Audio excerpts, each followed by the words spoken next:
Tallinna lennujaamas oleme leidnud Gregor Sirgi, kes paistab, et läheb tagasi Inglismaale Plymouthi kolledžisse. Mis eesmärgid sul üldse sel aastal ujumisega on? Eks neid eesmärke ole palju, et esineda EM-il ja junioride EM-il hästi, et kas või seal koolis hästi kohaneda. Võib siis öelda, et see gümnaasiumis minek Inglismaale on nõnda öelda sinu karjääriredelil üks selline investeering?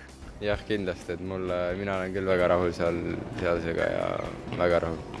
Ma kujutan ette, et see alguses kindlasti natukene oli kartus, et õppimine inglise keeles ja täiesti nagu iseseisvalt, et kas need kartused olid nagu osutused tõeks või läks tegelikult lihtsamini? Tegelikult läks lihtsamini. Kõik rääkisid ka, et esimene 2 kuud on raske, et harjuda, aga ei, tegelikult mina sain küll jumala hästi hakkama. No eks ikka veidi see keelega on raskus, aga kõik seal inglased on väga sõbralikud ja toetasid mind ning kaitsid. Aga kuidas sina selle raha poolega nagu hakkama said? Ise peab hästi palju nagu üritama otsida sponsoreid ja toetajaid ning küsime igalt poolt iga stipendiumi ning... Ja paistab välja, et sinul õnnestus see? Minul õnneks õnnestub, praegu on nagu hästi.